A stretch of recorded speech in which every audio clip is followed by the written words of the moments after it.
Halo teman-teman semuanya, apa kabar?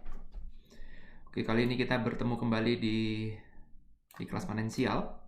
Oke, hari ini tanggal 15 April, Anda lihat di bawah nih, jam 10.24 di New York. Ya, seperti yang Anda ketahui, beberapa hari terakhir saham Dow Jones naik keras karena ada dana talangan. Ya, tapi 2 hari terakhir ini sudah mulai sedikit turun. Ya, memang secara grafik sih masih boleh ada sedikit penurunan kalau kita lihat trading view. Ya, ada sedikit penurunan yang yang mungkin bisa terjadi, mungkin koreksi, mungkin enggak, kita nggak tahu. Tapi yang mengkhawatirkan itu adalah oil. Karena oil sekarang harganya seperti yang teman-teman lihat di sini sudah di bawah 20, sudah berkali-kali menyentuh di bawah 20. Ya, jadi ini sudah ada low baru. Enggak juga ya. Kemarin low-nya saya rasa sih masih di bawah 19 ya. Ya, full feature chart. Ya, jadi oil ini cukup aneh. Sudah dicapai kesepakatan bahwa masing-masing negara penghasil minyak itu ingin ingin mengurangi jumlah produksi, tapi yang terjadi justru malah kenaikan ini hanya sampai segini dan kemudian dia turun lagi. Kita nggak tahu apakah ini akan tertembus atau enggak, karena kemarin ada low di sini 19,30 dan ini kembali lagi ketika oil di bawah 20 dolar.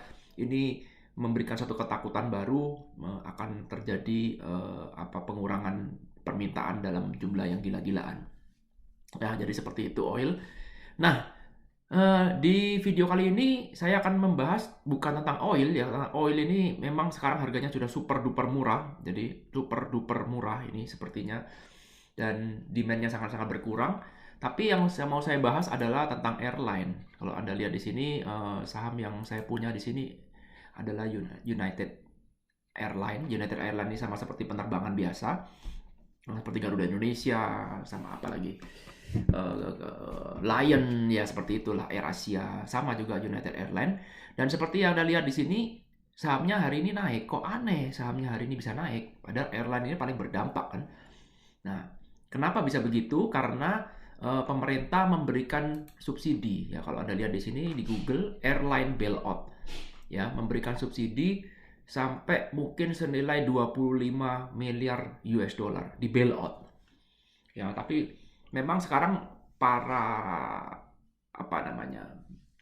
politikus ini semuanya sudah lagi maju mundur untuk memberikan bailout ini, apakah iya atau tidak. Nah, beberapa hari ini sudah mulai kelihatan terang ya. Jadi perusahaan-perusahaan airline seperti Boeing yang pertama kali minta bailout kan, kemudian seperti Delta Airlines, itu mulai bergembira ria karena sudah mulai ada titik terang untuk melakukan bailout. Mari kita lihat sahamnya Delta Airlines. Perhatikan di sini sahamnya Delta Airlines ya, sempat kemarin naik bailout, terus kemudian sekarang dia tiba-tiba di stuck di sini. Memang masih dekat low, tapi perhatikan turunnya sudah dari angka 62 turun ke 24. Ya, perhatikan angkanya 62. Jadi sebelumnya dia udah naik kenceng. Sebelumnya kalau kita ubah grafiknya ke dalam monthly ya, mungkin Anda bisa lihat sendiri naiknya itu di sini 2012 11 dolar. Nah, sekarang 11 naik ke 60 tuh hampir 6 kali lipat. Biar gampang-gampang kita nomor 10 aja. Ya, jadi kalau misalkan saya sebagai pemilik perusahaannya ini, pada saat bulan Februari kemarin itu kekayaan saya sudah naik lipat 6 sejak tahun 2012. Jadi tahun 2012 ke tahun 2020 itu cuma 8 tahun, itu mereka sudah punya duit lipat 6. Artinya perusahaan ini make money banget. Betul? Ya, kalau kita lihat juga misalkan Boeing, BA. Sama juga dengan Boeing. Perhatikan di sini Boeing. Sekarang Boeing sahamnya turun keras. Kalau Anda lihat di sini dari 444 sekarang ke 134. Turunnya kencang sekali. Tapi jangan lupa tahun 2012 saham Boeing ini cuma 77 dan ini naik ke 400. Perhatikan, 77 naik ke 400. Ini naiknya sudah cukup luar biasa untuk perusahaan dengan market kapitalisasi sebesar Boeing. Artinya mereka make money gila-gilaan, betul? Nah, sekarang ketika mereka lagi krisis seperti ini, apa yang mereka lakukan? Mereka meminta pemerintah untuk melakukan bailout dengan alasan bahwa Eh, kalau mereka nggak di bailout, perusahaan bisa gulung tikar dan terjadi pengangguran gila-gilaan di mana-mana. Mari kita berpikir sekarang, apakah pantas perusahaan seperti Boeing ini meminta bailout kepada pemerintah? Di mana kita tahu saat ini sekarang justru yang paling membutuhkan bailout sebenarnya adalah rakyat kecil sebenarnya kan. Tapi perusahaan-perusahaan besar pun juga mereka berlomba-lomba untuk minta bailout. Ya, bagi kita yang mungkin nggak mengerti tentang betapa manisnya bisnis investasi di saham ini, di saham penerbangan. Mungkin kita nggak tahu, kita lupa bahwa saham ini tahun 2012 ini berada di level ini dan dia udah mengalami keuntungan gila-gilaan sampai menyentuh all time high di bulan Januari kemarin ya. Ini bulan apa nih? Di bulan Maret tahun 2019, sorry. Ya, jadi period ini si pemilik perusahaan, pemegang saham utama, shareholdernya semua segala macam ini make money gila-gilaan. Dan tahu nggak, ketika sekarang mereka minta bailout seperti ini, perusahaannya hancur, ya sekarang sudah mencapai harga dasar di sini. Ini adalah level value yang kalau Anda belajar tentang teori Dow, technical ini sudah mencapai level ya, inilah level di mana putar balik ya mereka sebelum ini harga tahun 2016. Ya, jadi ini putar balik. Dan saya yakin mereka sebagai pemilik perusahaan itu mereka tahu bahwa perusahaannya yang ada di sini sudah super overvalue. Karena kalau Anda belajar tentang teori valuasi saham, ini kelihatan banget bahwa Boeing di sini sudah super duper overvalue. Tapi kita lihat nggak pernah bisa turun dari periode 2018 sampai tahun 2020. Dia harganya stuck di sini. Padahal kalau kita hitung secara valuasi, ini sudah overvalue. Artinya kalau mereka sebagai seorang pemilik perusahaan yang menanamkan uangnya membuyback sahamnya kembali, nggak mungkin nggak tahu, karena mereka itu dikelilingi oleh orang-orang pinter. Saya aja yang goblok, bukan siapa-siapa aja tahu kalau Boeing ini overvalue. Artinya kalau saya punya duit ketika saya investasi di sini, misalkan saya sebagai pemilik Boeing, gaji saya belikan sahamnya Boeing, saya beli saham company saya sendiri, namanya di buyback, ya kan? Dan kemudian saya mendapatkan keuntungan dari angka berapa ini? 100 menuju ke 300, uang saya sudah lipat 3, perusahaan saya sudah overvalue, maka apa yang saya lakukan? Saya akan tarik uang itu, betul? Saya akan tarik uang itu, saya akan jual di pasar. Sehingga saya nggak mungkin mengalami periode seperti ini, karena waktu menunggunya dari tahun 2018 sampai tahun 2020 panjang banget. Jadi setiap saat saya bisa keluar. Dan saya pasti tahu, nggak mungkin saya nggak tahu. Karena sebagai seorang investor, yang kita hitung adalah value-nya. Nah, perhatikan, kalau saya sebagai pemilik Boeing, ya perhatikan saya pemilik Boeing, apa yang dilakukan? Sekarang company-nya jatuh, saya pegang uang cash, betul? Saya pegang uang cash. Jadi uang ini saya simpen di tabungan saya sendiri. Uangnya ini nggak mungkin disimpan di tabungan, karena kalau disimpan di tabungan bisa kena pajak dan segala macam. Prinsipnya adalah saya kepingin uang saya muter terus, maka saya taruh uang ini di macam-macam. Bisa taruh di biasanya sih mereka memberikan government bond, paling aman. Bunganya kecil tapi aman. Jadi ketika perusahaan sudah overvalue, pada saat itu saya yakin mencari perusahaan yang undervalue juga susah. Jadi maka paling aman ya kita taruh di government bond, paling gampang. Nah, perhatikan, sekarang saya pegang uang cash ya. Jadi uang cash ini bukan di tabungan, tapi uang cash itu di instrumen lain yang lebih aman. Nah, perhatikan, ketika sahamnya jatuh, apa yang saya lakukan? Saya minta bailout ke pemerintah. Dengan alasan kalau nggak di bailout, maka pegawai saya bisa berhenti kerja, perusahaan bisa gulung tikar. Kalau misalkan perusahaan itu gulung tikar, apakah saya rugi? Bisa ya, bisa enggak. Karena kalau sebagai pemilik saham majority, ya ceritanya panjang, ya mungkin Anda bisa membeli bukan cuma 2012, kan nggak mungkin Anda beli 2012, kan Anda sebagai ownernya atau sebagai shareholdernya. Ya, jadi artinya bagi mereka ini, perusahaan ini mau bangkrut, nggak ada urusan dengan mereka. Karena mereka sudah menikmati keuntungan yang panjang sekali. Ini belum cerita 2008 ya. Jadi polanya berulang, belum cerita 2008. Nah, apa yang dilakukan ketika terjadi krisis seperti ini? Company besar mulailah teriak-teriak, maka mereka sudah mulai menebar ketakutan-ketakutan. Mereka bilang ini kalau dibiarin maka ekonomi akan hancur lah, pengangguran akan bertambah dan segala macam. Kemudian apa yang dilakukan? Pemerintah ya mau nggak mau harus di bailout, karena pemerintah pro sama pegawai kan, betul? Nah, kemudian ketika mereka di bailout, yang terima uang siapa? Shareholder, betul? Saya sebagai perusahaan ini uang perusahaan. Betul? Ketika uang perusahaan sudah ada, saya sebagai shareholder-nya juga menerima keuntungan apabila perusahaan ini make money sebagai dividen. Betul? Saya beli kembali sahamnya Boeing, dan kemudian uang itu katakanlah jadi doping, ya, jadi doping sehingga membuat perusahaan ini katakanlah kembali lagi naik ke level 400. Jadi uang saya bisa lipat 3. Pertanyaan sekarang, yang paling menguntungkan atau siapa yang paling diuntungkan dari bailout ini? Tentu saja sebagai yang paling diuntungkan adalah si shareholder-nya. Ya, pegawai dapat apa? Pegawai hanya dapat selamat, dia bisa kerja kembali, that's it. Ya, sehingga sekarang dia tidak kehilangan income, kemudian dia bisa hidup normal kembali, bisa ngasih makan keluarganya dan segala macam. Tetapi yang paling mendapat keuntungan super duper besar dari dana bailout ini, ya, yaitu adalah si shareholder-nya. Jadi kekayaannya si shareholder, Anda bisa bayangkan, misalkan saya punya duit di sini, misalkan 1 triliun rupiah, misalkan kita ngomong rupiah aja. Nah, kemudian saya beli lagi di sini 1 triliun lagi, misalkan, ya oke lah, total semuanya average 1,5 triliun atau 2 triliun lah katakanlah average-nya di sini. Dan kemudian uang saya lipat berapa nih? Lipat 3. Ya, jadi uang saya sekarang naik jadi 6 triliun. Perhatikan, naiknya segitu aja. Jadi 2 naik ke 6 itu sudah berapa triliun? Ya, sudah 4 triliun. Dapat uang 4 triliun, cuma gitu aja. Nah, setelah itu 6 triliun yang di sini saya masukkan ke government bond. Saya dapat bunga kecil, tapi uang saya aman. Nah, sekarang ketika saya berada di sini, apa yang saya lakukan? Saya beli saham. Jadi saya tebarkan ketakutan, saya beli saham company saya sendiri. Boleh nggak? Boleh. Halal nggak? Halal. Itu legal. Nggak melanggar aturan. Saya beli company perusahaan saya sendiri, dan apa yang terjadi? Ketika sahamnya kembali lagi ke level 400, uang saya yang tadi 6 triliun di sini all in semua, lipat 4 lagi, jadi naik, lipat 3 ya, jadi 18 triliun. Belum lagi saya dapat dividen ketika company ini bergerak kembali. Ya, jadi apa yang teman-teman baru dengar tadi itu adalah salah satu contoh dari dampak dari kapitalisasi. Ya, apakah orang seperti itu salah? Enggak salah. Itulah sistem keuangan kita. Jadi sekarang ini kita, kalau saya lihat di internet ya,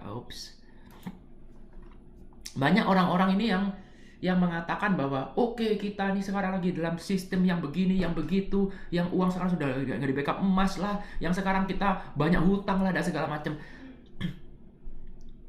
Kita nggak bisa keluar dari sistem.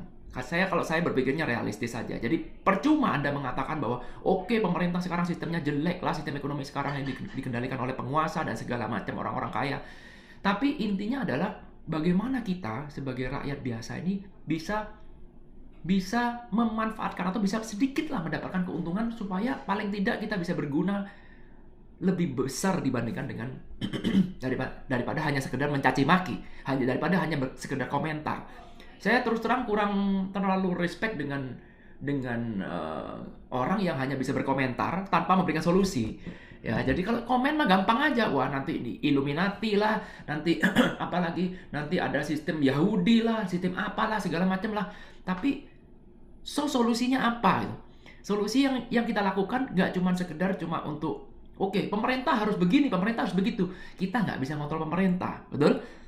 Kita ini cuma rakyat. Sistemnya sistem demokrasi. Sistem demokrasi itu supaya bisa pemerintah mengubah kebijakannya itu harus melalui suara yang banyak. Suara rakyat istilahnya. Pertanyaannya sekarang, capek loh bikin rakyat harus setuju dengan kemauan kita, betul? Sehingga kalau kita ngotot terus, oke lah, anggaplah sistem kita ini benar. Oke, saya punya sistem ekonomi yang bagus, seperti ini solusi buat pemerintah. Pemerintah mungkin sulit akan mendengarkan itu, karena mungkin mereka terlalu tinggi, jauh di atas sana sistemnya. Atau mereka juga karena bermain politik. Mereka butuh pencitraan dan segala macam. Jadi, daripada buang-buang energi untuk mencaci maki keadaan, untuk bilang bahwa ini sistem Illuminati lah, capek-capek mencari ilmu konspirasi dan segala macam. Kenapa Anda belajar namanya pendidikan finansial? Ya, pendidikan finansial itu adalah satu pendidikan di mana kita mempelajari tentang sistem, bukan pendidikan finansial ala para motivator, oke? Jadi pendidikan finansial ini adalah bagaimana kita nih sebagai rakyat biasa bisa mengetahui cara mainnya seperti apa. Coba perhatikan sistem yang berlaku sekarang. Anda lihat sistemnya, ya.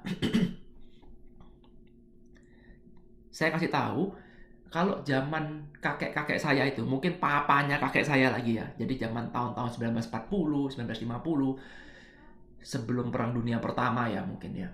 Itu Anda kerja apa aja, bisa loh beli rumah. Saya ulangi lagi ya, saya ulangi lagi. Boleh dicek, boleh percaya, boleh nggak percaya. Sebelum sekitar tahun-tahun 1940, 1930, Anda bekerja sebagai apa saja, punya chance untuk beli rumah secara cash. Karena itu ada pepatah mengatakan, ada orang yang tua yang mengatakan bahwa kamu nabung lah, punya penghasilan ditabung supaya duitnya cukup beli rumah. Oke? Jadi zaman tahun 1940 itu tingkat inflasinya, ada kalimat apa lagi nih inflasi, oke? Tingkat inflasinya itu sangat-sangat rendah. Nah, karena apa? Karena sistem keuangan yang dipakai pada saat itu nggak segila sekarang, betul?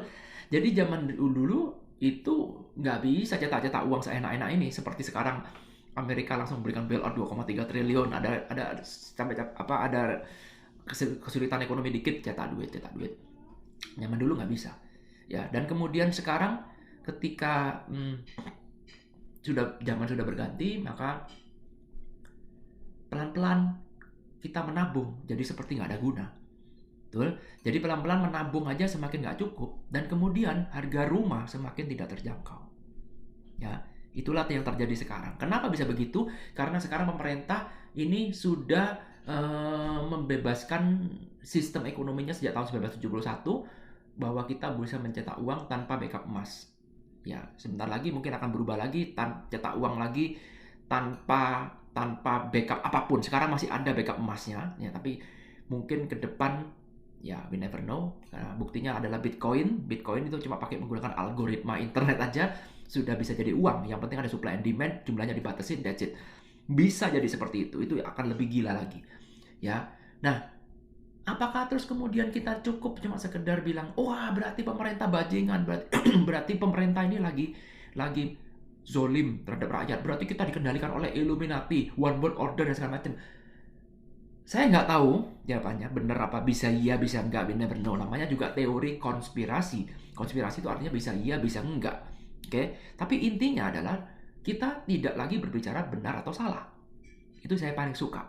Jadi prinsip saya adalah ketika Anda berbicara benar atau salah, maka Anda sempit, that's it, selesai. Ya, berarti saya benar, Anda salah, atau saya salah, Anda benar, that's it. Namanya kita debat kusir. Tapi intinya adalah sekarang, bagaimana kita ini memanfaatkan, ikut flow with the trend dengan keadaan seperti ini. Ya, nah itulah gunanya belajar pendidikan finansial. Di mana pendidikan ini tidak pernah diajarkan di sekolah. Tidak akan pernah. Tidak akan pernah. Biarpun saya di Amerika sekalipun, saya tahu materinya di sini seperti apa, kurang lebih saya lihat materi-materinya, sama aja kok. Sama aja, jangan dikira di Amerika, wah enak Pak di Amerika diajarin. Siapa bilang? Orang Amerika yang terjerat utang di sini juga banyak. Sama. Ya, contoh sederhana pendidikan finansial, bagaimana caranya Anda berhutang? Ya, Anda tidak punya knowledge, Anda tidak punya pengetahuan tentang hutang, sehingga ketika terjerat oleh hutang, maka kemudian Anda mengatakan bahwa hutang itu jahat, hutang itu jelek. Ya, karena ketidaktahuan kita. Ya, sehingga kita mengatakan bahwa hutang itu jelek. Pertanyaannya, apakah benar hutang itu jelek? It depends, tergantung. Tergantung apa? Tergantung skill Anda. Betul? Karena kalau hutang itu adalah leverage. Hutang itu adalah leverage. Ya, kalau kita nggak mau berhutang, ya selamanya kita akan begini-begini terus. Dan ketika dengan menggunakan sistem ekonomi yang berlaku sekarang ini, kalau Anda tidak berhutang, malah Anda sendiri yang rugi. Kenapa? Karena uang sekarang ini dicetak dengan mudah. Dan kalau uang dicetak dengan mudah, pembagiannya melalui apa? Melalui produk-produk finansial. Ya, salah satunya melalui produk-produk perbankan. Nah, bank ini akan dipenuhi dengan dana cash, dan bank ini harus bisa bekerja kalau dananya menyebar. Dan kalau Anda menolak utang ya susah. Contoh sederhana, pemerintah Indonesia misalkan.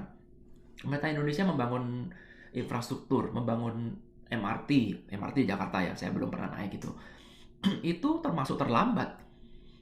Kenapa pemerintah terlambat? Karena proyeksinya sih sudah lama, 30 tahun ya, kata 35 tahun. Bangun Suramadu aja sejak tahun 80 katanya sudah dibikin plan. Tapi mereka konservatif mengelola negaranya.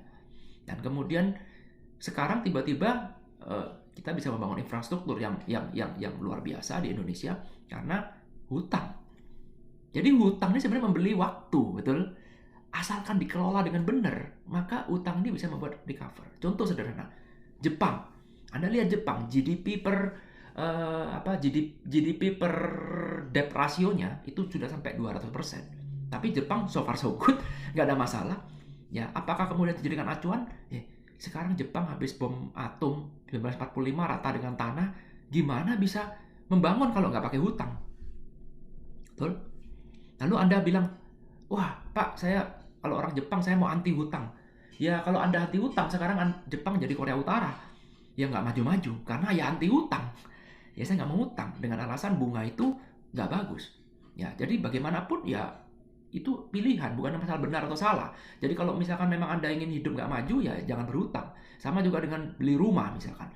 Kita kalau sekarang rumah di Surabaya aja ya, harga 4 miliar. Itu bukan rumah mewah loh.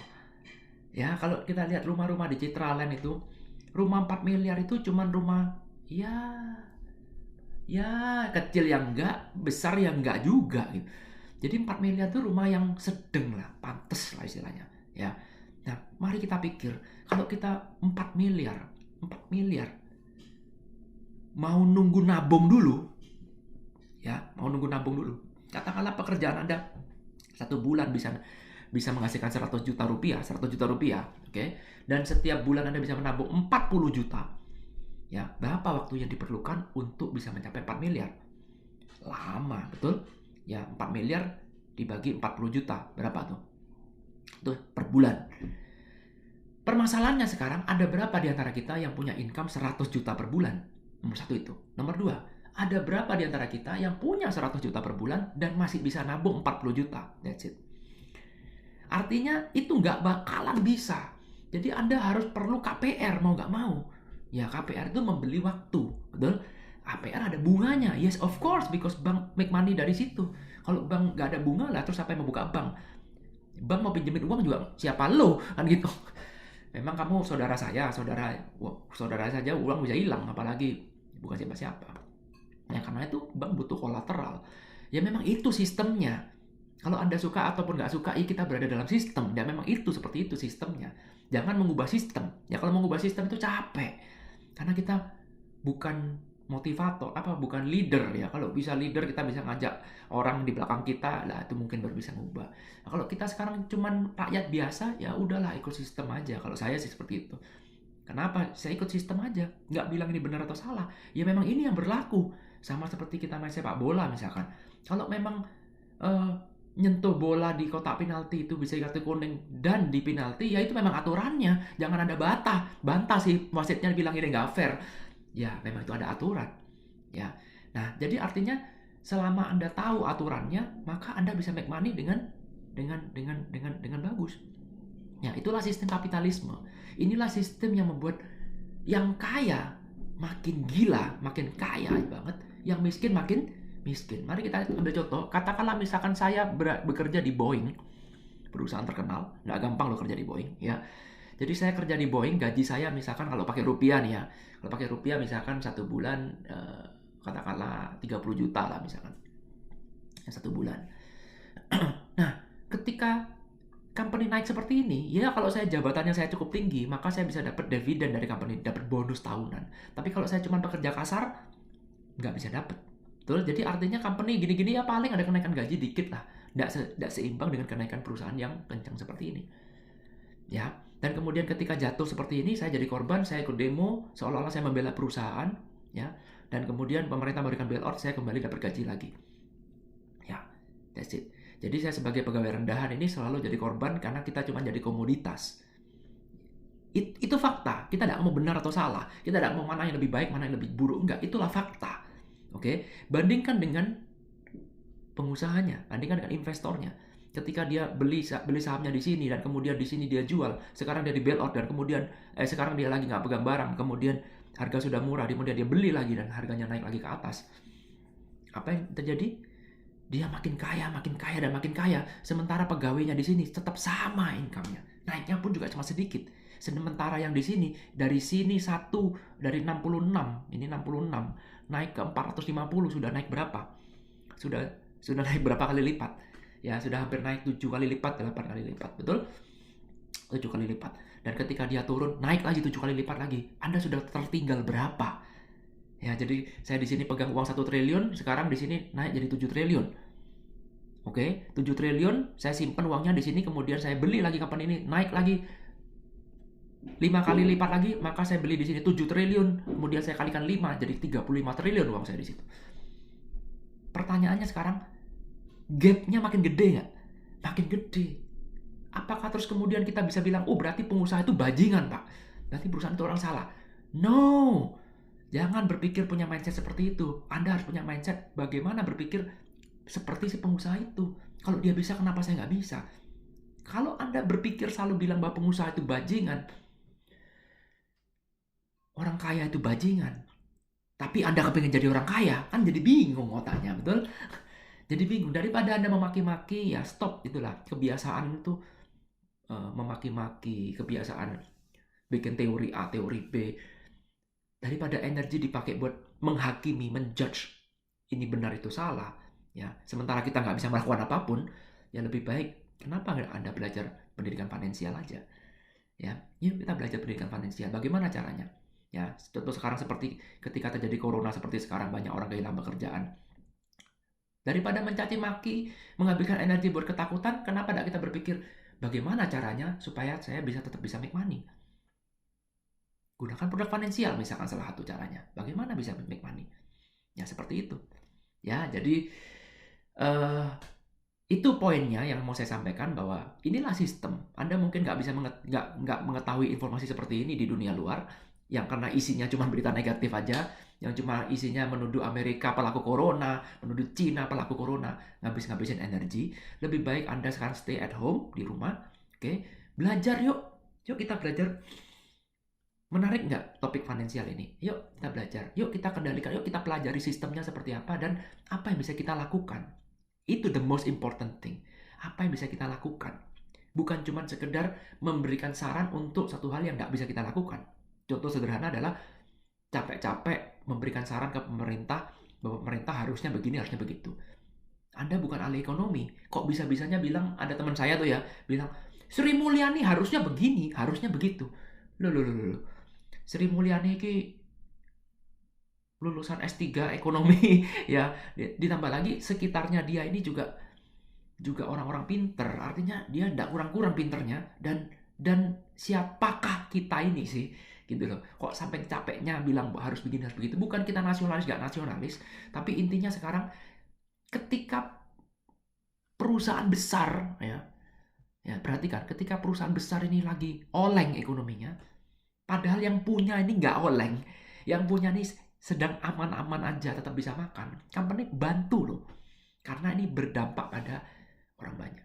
Nah, sementara kalau ekonomi kita yang oleng seperti ini, pemerintah bantu nggak? Bantu nggak? Ini loh yang dimaksud sama Robert Kiyosaki, bahwa kita sekarang ini nggak bisa lagi bergantung sama pemerintah. Nah, karena itulah kita harus punya skill terutama di bidang finansial. Ya, nggak cukup cuma berpikir positif. Oke, positive thinking is good, man.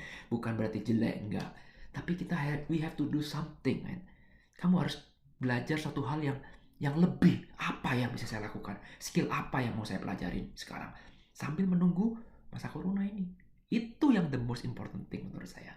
Daripada kita cuma sekedar, aduh gimana ini, aduh gitu. Belum lagi kita ngomong pemerintah jelek lah ini. Sama kok, sama. Di Amerika pun juga sama. Jadi sekarang ini, kalau Anda memang hobinya untuk mengkritik pemerintah, saya sarankan lebih baik jadi YouTuber. Karena topik seperti itu pasti menarik orang. Bad news itu always make a good money. Ya, jadi kalau memang Anda hobinya sekarang mengkritik pemerintah, Anda punya banyak unek-unek ke pemerintah, saya sarankan bikin YouTube. Jadi YouTuber aja. Ya, pasang clickbait. Ya, topik-topik seperti ini nggak bakal laku. Siapa yang mau belajar ekonomi nggak laku. Tapi kalau kita mau konspirasi di balik corona, semuanya mau lihat. Audiensnya banyak. Ya, tapi sekali lagi, sekarang kita semua ini jadi berpikir, apa yang bisa kita lakukan? That's it. Nggak ada yang salah kok jadi YouTuber. Nggak ada yang salah Anda suka teori konspirasi. Nggak ada. Sepanjang itu bisa berguna bagi Anda. Dan bagi orang lain. Oke? Karena itu salurkan itu. That is the most important thing. Salurkan. Jadi kalau memang Anda suka hobi teori konspirasi, bikin YouTuber. Hiburlah orang lain dengan itu. That's good. That's good idea. It better daripada Anda cuma sekedar di WhatsApp membela si A, membela si B, nggak ada guna.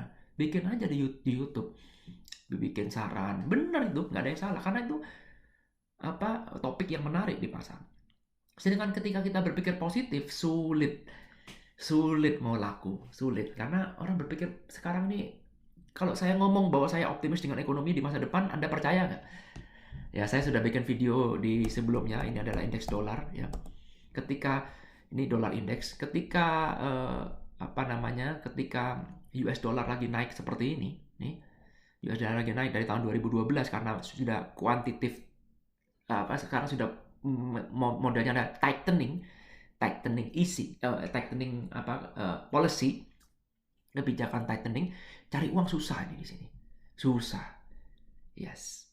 Ada satu periode di mana kita akan cari uang mudah, yaitu ketika easing policy. Ada tightening policy, ada easing policy. Opo maneiku, ya. Dimana ketika terjadi easing policy, dolar akan disebar. Buktinya sekarang Fed udah cetak 2,3 triliun. Wah, itu opportunity. It's a good opportunity bagi yang bisa ngelihat. Tapi kalau Anda setiap hari kerjanya cuma memaki-maki, tiap hari kerjanya cuma menyebar ketakutan dan mengkonsumsi ketakutan terus, mana bisa sih melihat opportunity? Nggak bisa. Nomor satu itu. Nomor dua, dan kalau Anda punya skill, kalau Anda nggak punya skill, gimana memanfaatkan opportunity itu? Sulit. Karena itu sekarang teman-teman saya di Amerika pun juga sama. Banyak yang tiba-tiba DM saya, private message, PM saya, bilang minta diajarin saya main forex. Oh my God. Oke.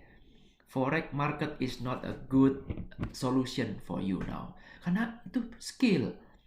Anda mau belajar option, ayo kita belajar option. Bisa make money, bisa lose money, bisa juga. Tergantung skill Anda. Itu kan sama seperti Anda minta ajar, saya jago main piano, terus tiba-tiba Anda datang, yuk ajarin saya main piano, terus satu hari pelatihan terus kemudian selesai, kan nggak mungkin gitu loh. Ya kan? Karena itu saya nggak berani memberikan solusi apapun karena ya Anda nggak punya skillnya. Kecuali kalau Anda memang punya semangat juang, Anda punya mental baja, dan kemudian Anda memang nggak nyari get rich quick. Ya, itulah saat Anda bisa belajar forex, itulah saat Anda belajar produk finansial. Dan memang enaknya saat ini memang paling pas belajar produk finansial. Kenapa? Karena carilah pekerjaan yang sekarang yang tidak terlalu banyak terpengaruh oleh supply and demand. Bukan supply and demand, permintaan ya. Permintaan pasar ya. Jadi daya beli. Ya, jadi kalau Anda sekarang pekerjaannya bergantung pada daya beli pasar, wah, kena corona ini setengah mati. Mungkin Indonesia belum merasakan, di New York sudah minggu kelima. Ya, di New York sudah minggu kelima, dan gimana kita semua tutup semua, banyak orang kehilangan income dan segala macam. Ya, saya masih bersyukur karena saya masih bisa make money dan kerja seperti biasa. Ya, seperti Anda lihat di sini marketnya juga tetap open. Kalau Anda lihat ini sahamnya, loh, sudah mulai turun kan? Ya, tetap open. Sahamnya tetap open. Ya, tapi Anda harus punya skill bagaimana cara memanfaatkan momen seperti ini untuk bisa make a huge money. Oke, murid-murid saya yang ikut kelas forex kemarin, nah ini grup telegramnya yang lagi heboh, lagi rame ya. Ini kita bermain-main dengan forex setiap hari. Ya, ini hanya sebuah forecast, apakah ini bisa benar, bisa salah, we never know. Right? Artinya Anda harus punya skill, barulah Anda bisa memanfaatkan ini. Kalau cuma sekedar, oke, buy sell, wah, perhatikan oil, ya, perhatikan oil. Jadi kalau Anda cuma sekedar buy sell, wah, sulit sekali. Oke, posisi terakhir, sekarang saya ada sell gold, ya, sudah ada di grup sebelumnya, bukan cuma sekedar ngomong. Bagi Anda yang lihat ini, anggota member forex saya, kita kemarin sudah sell gold di 17 berapa ya? Ntar saya lihat. Ya, bukan bermaksud pamer, enggak. Ya, perhatikan di sini kemarin sell goldnya ini 1721. Sebentar. Ya benar ya. Jadi kita udah sell gold 1721, sekarang berapa sih? Kok angkanya beda di sini ya? Oke, karena gold udah turun 1%, 1721. Kok lain? Nah, ini angka future ya. Ini angka future. Kalau Anda lihat di sini grafiknya XAU, mungkin kita lihat di sini, kita gambar grafik daily. Ini grafiknya, ya ini dia. Ini dia. Ya, ini dia. Mana saya sell di sini baru kemarin. Ya, di situ. Ya, ini dia. Ini. Jadi ini kan per kemarin, ya sekarang udah mulai turun kan. Memang angkanya ada sedikit beda di future 1721. Ya, lumayan lah. Nah, jadi ada kok celah untuk bisa make money. Jangan pesimis, ada kok celah. Ya, Anda nggak harus ikut. Anda bisa belajar dengan siapapun, nggak harus belajar dengan saya. Anda bisa belajar dengan siapapun. Tapi hati-hati sekali lagi, jangan fokus pada get rich quick. Itu kuncinya. Ya, nggak ada cara singkat untuk cari uang. Tapi yang penting sekarang Anda jaga pikiran, ya, yang paling penting, dan buka mata, open mind. Open mind. Itu kuncinya Anda bisa bertahan di corona ini. Ya, perhatikan sekali lagi sebelum video ini saya tutup, perhatikan di sini harga oil. Harga oil ini indikator ya. Jadi saya kasih bocoran sedikit bagi teman-teman yang mau main pasar atau ingin melihat kira-kira akan kemana market ini. Indikatornya adalah oil. Ya, sekarang ini oil adalah menjadi trending topik utama sekarang. Jadi kalau misalkan Anda lihat oil ini nggak bisa recover, ya, ini oil. Ya, perhatikan oil sekarang sudah 19,46 dan oil ini sudah break low saya rasa ya. Kita lihat oil.